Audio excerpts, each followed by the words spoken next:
নমস্কার বন্ধুরা, শীতের রাতে এই প্রচণ্ড ঠান্ডার মধ্যে ওই কিচেনে দাঁড়িয়ে বেশি কিছু রান্না করতে আমাদের কিন্তু মোটেই ভালো লাগে না। তখন এটাই মনে হয় যে এমন কিছু রান্না করে নিই যেটা সহজে হয়েও যাবে আর সময়ও খুব কম লাগবে।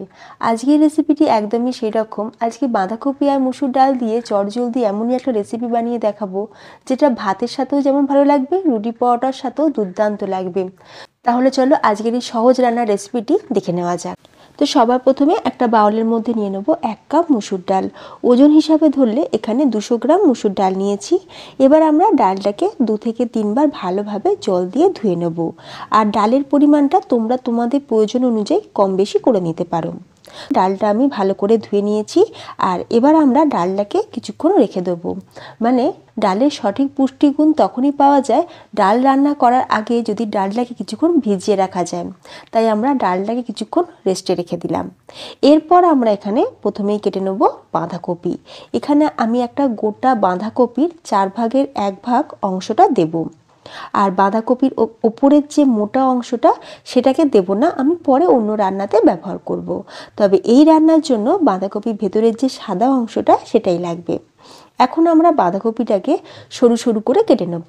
তবে খুব বেশি যে সরু করে কাটতে হবে এমনটা কোনো মানে নেই।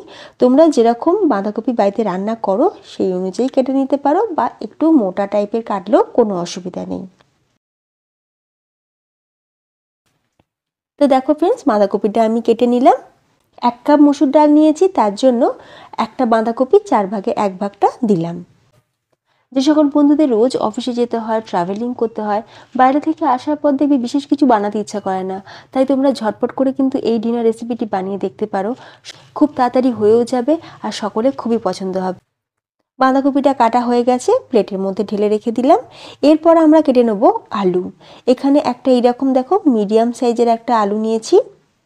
আমি এখানে আলু দিচ্ছি ঠিকই, তবে তোমরা যারা আলু খাও না বা পছন্দ করো না তো তোমরা আলুটাকে স্কিপও করতে পারো, আলু ছাড়াই বানাতে পারো। এরপর আমরা আলুটাকেও এরকম সরু সরু করে কেটে নিলাম, ঠিক যেরকম আলু ভাজার জন্য আমরা বাড়িতে আলু কাটি সেই রকম। আলুর মধ্যে একটু কালো অংশ ছিল তো সেটাকে ফেলে দিলাম। এরপর একটা টমেটোকেও আমরা এরকম লম্বার দিকে কেটে নেব। তবে খুব বেশি পাতলা করে কাটার দরকার নেই, কারণ টমেটো কিন্তু আমরা গলিয়ে ফেলবো না। এবার আমরা চলে যাব সরাসরি কড়াইতে। কড়াইয়ের মধ্যে দিয়ে দিচ্ছি প্রথমেই মুসুর ডাল। ভেজানো মুসুর ডালটা এইভাবে দিয়ে দিলাম কড়াইয়ের মধ্যে। তারপর দিয়ে দিচ্ছি এখানে আলু, আর দিয়ে দেবো এখানে বাঁধাকপি। তো বাঁধাকপিটা মোটামুটি এইরকম ছোট বাটি 2 বাটি হয়েছে পরিমাণটা। তো বাঁধাকপি দেওয়ার সাথে সাথে দিয়ে দিচ্ছি এখানে টমেটো, আর দিয়ে দেবো 3টে মিডিয়াম সাইজের পেঁয়াজ। আর ঝাল অনুযায়ী এখানে আমি 6টা কাঁচা লঙ্কা দিলাম, তবে কাঁচা লঙ্কাটা আমি কিন্তু চিড়ে দিইনি। চিড়ে দিলে ঝালটা আবার বেশি হয়ে যাবে, আর ডাল রান্নাতে কিন্তু খুব বেশি ঝাল হলে ভালো লাগে না। তো তোমরা চাইলে চিড়েও দিতে পারো, সেক্ষেত্রে লঙ্কার পরিমাণটা একটু কম করে দেবে। আর এখানে কিছু শুকনো মশলা দিচ্ছি, যেমন হলুদ গুঁড়ো, কাশ্মীরি লাল লঙ্কার গুঁড়ো, ধনের গুঁড়ো দিয়েছি 1 চামচ, জিরে গুঁড়ো দিয়েছি 1 চামচ, স্বাদ অনুযায়ী নুন দিয়েছি, আর দিয়েছি সর্ষের তেল। এখানে 1 চামচ মতন সর্ষের তেল দিয়েছি। এইবার এই সব কিছু মশলা আর আলু, ফুল, পেঁয়াজ, টমেটো, মসুর ডাল যা যা আছে সব কিছুকে ভালো করে হাত দিয়ে মেখে নেব। এইটা মাখার সময় দেখবে দারুণ একটা ফ্লেভার আসবে এই সর্ষের তেলের, আর অবশ্যই কিন্তু সর্ষের তেল দিয়েই করতে হবে। দেখো মাখাটা আমার সুন্দরভাবে মাখা হয়ে গেছে। এরপর এই ডালের মাখাটা আমরা একটা বাউলের মধ্যে ঢেলে নিয়ে কড়াইটা পরিষ্কার করে নিলাম। তারপরে ওই কড়াইতে দিয়ে দিলাম সর্ষের তেল, বড় চামচে 4 চামচ। তেলটা যখন খুব ভালোভাবে গরম হয়ে যাবে ফোড়নে দিয়ে দিলাম 2টো গোটা শুকনো লঙ্কা, 1 চামচ কালো জিরে, আর 2টো তেজপাতা একটু ছিঁড়ে দিয়েছি। তেজপাতার ফ্লেভারটা তখনই আসে যখন তেজপাতাটা ছিঁড়ে দিয়ে রান্না করা হয়। আর দিয়ে দিলাম রসুন। এখানে আমি 10 কোয়া রসুন একদম ফাইনলি চপ করে রেখেছিলাম। রসুনটাকে দিয়ে একটু ফ্রাই করে নেওয়ার সাথে সাথে আমরা ডালটাকে দিয়ে দেবো। ডাল দেওয়ার পর হাই ফ্লেমে 2 মিনিট, মাত্র 2 মিনিট একটু ফ্রাই করে নেব ডালটাকেও। তারপর আমরা দিয়ে দেবো এখানে উষ্ণ গরম জল। তোমরা চাইলে নর্মাল জলও ব্যবহার করতে পারো, সেক্ষেত্রে ডাল রান্না হতে একটু টাইম লাগবে আর ডালের টেস্টটা কিন্তু অতটা ভালো আসে না। একটু উষ্ণ গরম জল ব্যবহার করবে, দেখবে দারুণ টেস্টও আসবে আর রান্নাটা খুব তাড়াতাড়ি হয়েও যাবে। জল দিয়ে দিলাম।